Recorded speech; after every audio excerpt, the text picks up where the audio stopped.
Welcome to my trail channel, जहां मैं आपसे साझा करता हूं प्राचीन भारत की सभ्यता और धर्म से जुड़े कुछ रोचक किस्से। मनुष्य हमेशा से ही अबुझ पहेलियों तथा रहस्यों को जानने के लिए उत्सुक रहता है। किसी भी अधूरी कहानी या अधूरे निर्माण को देखकर उत्सुकता कई बार आकर्षण में बदल जाती है। ऐसे ही एक रहस्यमय और अद्भुत निर्माण है मध्य प्रदेश की राजधानी भोपाल से 32 किलोमीटर दूर भोजपुर में। यहाँ भोजपुर की पहाड़ी पर एक अद्भुत और विशाल परंतु अधूरा शिव मंदिर है। यह भोजपुर शिव मंदिर या भोजेश्वर मंदिर के नाम से प्रसिद्ध है। इस प्राचीन शिव मंदिर का निर्माण परमार वंश के प्रसिद्ध राजा भोज ने किया था। मंदिर 115 फीट लंबे, 82 फीट चौड़े तथा 13 फीट ऊंचे चबूतरे पर खड़ा है। इस मंदिर की सबसे बड़ी विशेषता है यहाँ का विशाल शिवलिंग। अपने आप में अनूठे और विशाल आकार वाले इस शिवलिंग के कारण भोजेश्वर मंदिर को उत्तर भारत का सोमनाथ भी कहा जाता है। चिकने लाल बलुआ पाषाण के बने इस शिवलिंग को एक ही पत्थर से बनाया गया है। ये विश्व का सबसे प्राचीन शिवलिंग माना जाता है। आधार सहित शिवलिंग की कुल ऊंचाई 40 फीट है। शिवलिंग की लंबाई, इसकी ऊंचाई 7.5 फीट तथा व्यास 5.8 फीट है। ये शिवलिंग एक 21.5 फीट चौड़े वर्गाकार आधार पर स्थापित है।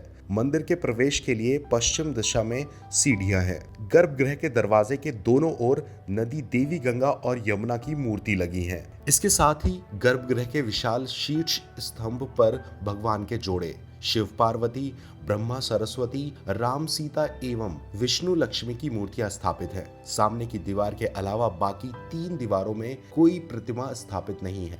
मंदिर के बाहरी दीवार पर यक्षों की मूर्तियां स्थापित हैं। इस मंदिर को देखते ही समझ आता है कि ये सिर्फ एक मंदिर ही नहीं, अपने विशाल आकार के अलावा इस मंदिर में कई विशेषताएं हैं। इसका विशाल प्रवेश द्वार का आकार प्रकार वर्तमान में भारत के किसी भी मंदिर के प्रवेश द्वारों से सबसे विशाल है। इसके अंदर स्थापित शिवलिंग को देख प्रवेश द्वार का ये आकार प्रासंगिक लगता है। इस मंदिर की एक अन्य विशेषता इसके 40 फीट ऊंचाई वाले इसके 4 स्तंभ है। साथ ही भोजेश्वर मंदिर की छत गुंबदाकार है। कुछ विद्वान इसे भारत की प्रथम गुंबदीय छत वाली इमारत मानते हैं और यह एक सशक्त प्रमाण है कि भारत में गुंबद निर्माण का प्रचलन इस्लाम के आगमन से भी पहले था। इस मंदिर का निर्माण भारत में इस्लाम के आगमन से पहले हुआ था। अतः इस मंदिर के गर्भगृह के ऊपर बनी अधूरी गुंबदाकार छत भारत में गुंबद या शिखर निर्माण के प्रचलन का प्रत्यक्ष प्रमाण है। प्राचीन स्थापित व वास्तुकला का महाविद्यालय भोजेश्वर मंदिर के विस्तृत चबूतरे पर ही मंदिर के अन्य हिस्से मंडप, महामंडप तथा अंतराल बनाने की योजना थी। ऐसे मंदिर के निकट के पत्थरों पर बने मंदिर योजना के संबंध नक्शों से पता चलता है। इस जगह की अद्भुत विशेषता ये भी है कि यहाँ भोजेश्वर मंदिर के भूविन्यास, स्तंभ, शिखर, कलश व अन्य रेखांकित चट्टानों की सतह पर आशुलेख की तरह उत्कीर्ण किए हुए हैं। आसपास नजर दौड़ाएं तो पता चलता है कि भोजेश्वर मंदिर के विस्तृत चबूतरे पर ही मंदिर के अन्य हिस्से मंडप, महामंडप तथा अंतराल बनने की अद्भुत योजना थी। मंदिर निर्माण की स्थापित योजना के नक्शे वे अन्य विवरण निकटस्थ पत्थरों का उकेरा गया है, जिनसे मंदिर योजना के संबंध नक्शे को स्पष्ट देखा जा सकता है। इतना स्पष्ट नक्शा और योजना को देख प्रतीत होता है कि ये निर्माण स्थल समकालीन शिल्पज्ञों, वास्तुकारों और अभियंत्रियों के लिए एक महाविद्यालय जैसा था। यहाँ एक वृहत मंदिर परिसर बनाने की योजना थी, जिसमें ढेरों अन्य मंदिर भी बनाए जाने थे।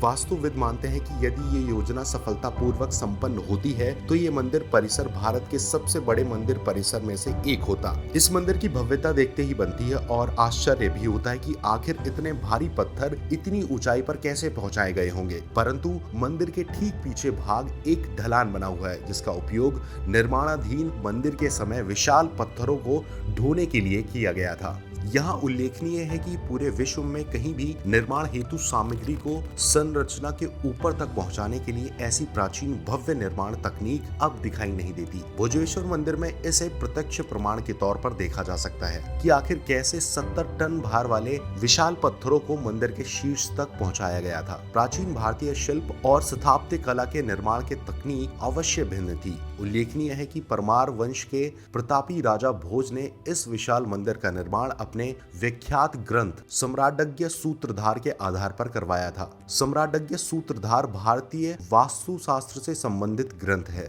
इस ग्रंथ में 83 अध्याय हैं, जिसमें नगर योजना, भव्य शिल्प, मंदिर शिल्प, मूर्ति कला तथा मुद्राओं सहित यंत्रों के बारे में, जिसका नाम यंत्र विधान है, यंत्रों के बारे में वर्णन है, जिसमें भारी वस्तुओं को ऊंचाई पर पहुंचाने के लिए अधिक हाइड्रोलिक सिद्धांत का भी विस्तार से वर्णन किया गया था। अधूरे मंदिर का अबूझा रहस्य। परंतु ये अद्भुत मंदिर अपने आप में अबूझा और अनसुलझा रहस्य समेटे है। भोजेश्वर मंदिर का निर्माण अधूरा है। ऐसा प्रतीत होता है कि निर्माण कार्य एकदम से ही रोक दिया गया होगा। इसका निर्माण अधूरा क्यों रखा गया, इस बात पर इतिहास का कोई पुख्ता प्रमाण नहीं है, पर जनश्रुति की इस मंदिर का निर्माण एक ही रात में होना था, परंतु छत का काम पूरा होने से पहले ही सुबह हो गई, इसीलिए निर्माण अधूरा रह गया। हालांकि इसके कारण अभी तक अज्ञात ही है, किंतु इतिहास वेदताओं का अनुमान है कि ऐसा किसी प्राकृतिक आपदा, संसाधनों की आपूर्ति में कमी अथवा किसी युद्ध के प्रारंभ हो जाने के कारण हुआ होगा। शायद राजा भोज के निधन होने से भी इस प्रकार के निर्माण का रुकना तर्क संगत प्रतीत होता है। किसी विद्वान का मानना है कि छत संभवत निर्माण काल में पूरे भार के सही आकलन में गणितज्ञ वास्तु दोष के कारण निर्माण कार्य में ही ढह गई होगी। तब राजा भोज ने इस दोष के कारण इसे पुनर्निर्माण न कर मंदिर के निर्माण को ही रोक दिया होगा। कई विद्वानों का मानना है कि भोजेश्वर शिव मंदिर एक प्रकार का अतियोष्टि स्मारक है। इस प्रकार के मंदिर को स्वर्गरोहण प्रसाद कहा जाता है। इस प्रकार के मंदिरों में एकल शिखर के स्थान पर परस्पर पीछे की ओर घटती हुई पत्थरों के सिलसिलों का प्रयोग किया जाता है। उनके अनुमान के अनुसार राजा भोज ने इस मंदिर को संभवत अपने स्वर्गवासी पिता सिंधुराज या ताऊ वाकपति मुंज हेतु बनवाया होगा। क्या कहती हैं कहानियां? इस मंदिर के निर्माण के बारे में दो कथाएं प्रचलित हैं। पहली कथा जन कथा के अनुसार वनवास के समय इस शिव मंदिर को पांडवों ने बनवाया था। भीम घुटनों के बल पर बैठकर इस शिवलिंग पर फूल चढ़ाते थे। इस मंदिर का निर्माण द्वापर युग में पांडवों द्वारा माता कुंती के पूजा के लिए इस शिवलिंग का निर्माण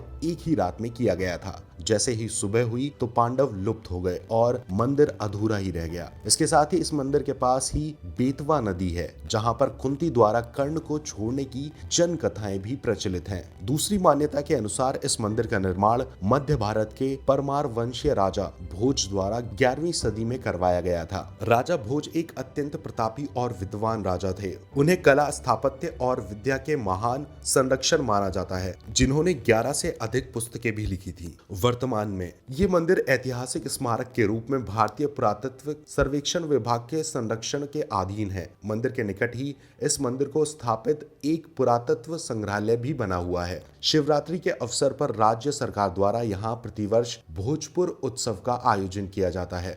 आपको हमारा कंटेंट अगर पसंद आया हो तो अपने दोस्तों के साथ शेयर जरूर करें।